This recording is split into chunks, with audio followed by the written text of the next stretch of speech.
Thank you for joining me today. It's Brian Gubernick, and welcome to the No Days Off podcast, where we believe that every single day brings a new opportunity to get better. Let's get into today's topic. Today, I want to talk about firing bullets before cannonballs. Firing bullets before cannonballs. What am I talking about here? This actually comes from a book by Jim Collins. Many of you are probably familiar with Jim Collins. He wrote Good to Great, and then he wrote Great by Choice. This concept actually comes out of Great by Choice. The idea is you first fire bullets. These are the low cost, the low risk, the low distraction experiments.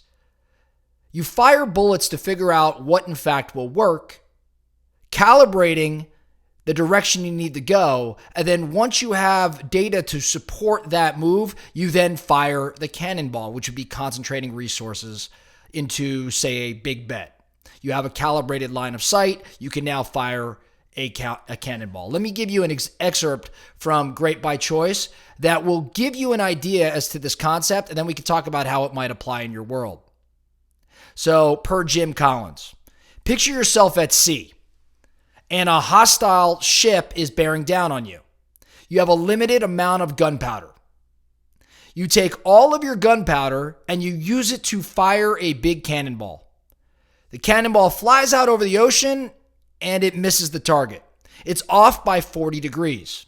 You turn to your stockpile and you now discover that you're out of gunpowder. So what happens? You die. But suppose instead that when you see the ship bearing down on you, you take a little bit of gunpowder and fire a bullet. This bullet misses by 40 degrees. Now you make another bullet with a little bit of gunpowder and you fire again. This time you miss by 30 degrees. You make a third bullet and you fire and you miss only by 10 degrees. The next bullet you make, it hits. It hits the hull of the oncoming ship. Now you can take all of the remaining gunpowder and fire a big cannonball along that same line of sight. And what happens? You sink the enemy ship. You live. Now, I love this story. I love this analogy. I think we could all, like you all should be thinking right now, in business and in life, around maybe when you fired a cannonball, when you should have first shot a bullet, maybe shot a bullet multiple times to calibrate before you launch that cannonball.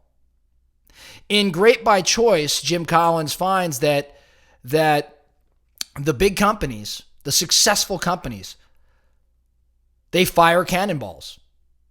However, the companies that aim to be successful but don't quite make it there, they also fire cannonballs. However, they tend to fire cannonballs before they've actually confirmed or obtained a direct line of sight, a calibration, before they have data gained through experience that helps them direct their cannonball towards its intended target. The best companies, though, are much more likely to calibrate their cannonballs by shooting bullets, by diving in and testing and iterating. And instead of shooting a cannonball right out the gate that may miss, they take small shots until they know where they want to go. A good example of this in the real world is a little company we all know as Apple. Apple in 2001 created the iPod. It was, as you may remember, the iPod was this digital music player. Really, really cool, really unique, really innovative. It gained a lot of popularity, but the reality is the iPod was only about 3% of all of Apple's sales, so it was rather insignificant.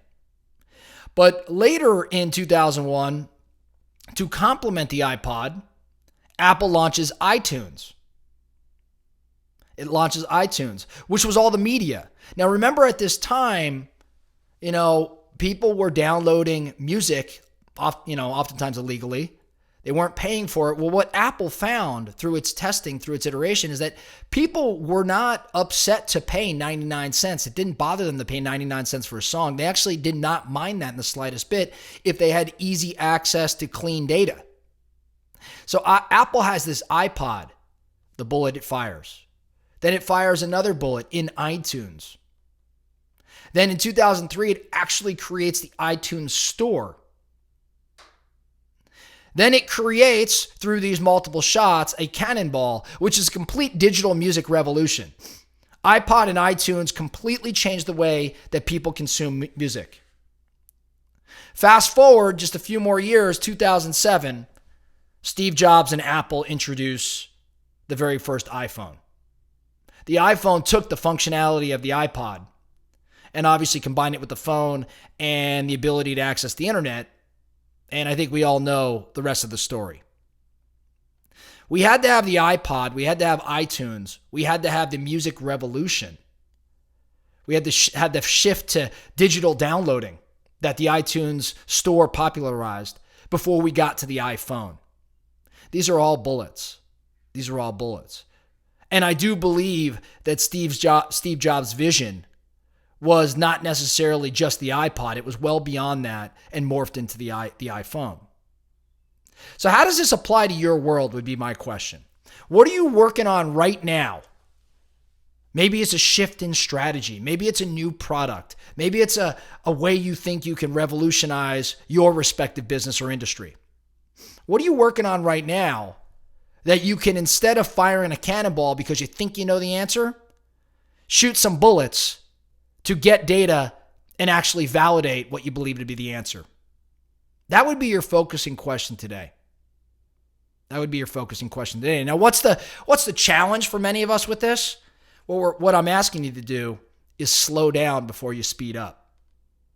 And that's hard. I'm asking you to crawl before you walk and walk before you run. I think there's a lot of opportunity here if we slow down, recognizing that we're playing the long game, and if we take shots with bullets, and take some time to test. And then once we confirm, we have very clear direction, I think it would pay off. And that would pay off not just in business, but I think this is really applicable in your personal world as well. If you're thinking about your health, you've got to figure out different things that could work for you before you maybe potentially go all in. Don't just say on your New Year's resolution, I'm going to start running miles upon miles, and you've never really even run. Maybe you want to get a feel for that. Or maybe hiking's your thing, or maybe weights are your thing. The idea here is, can you go test multiple approaches to this and figure out what you're most motivated by before you shoot that cannonball?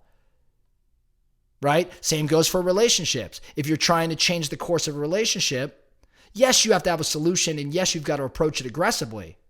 But can you, shoot bullets in that you're having certain lighter conversations before the deeper one?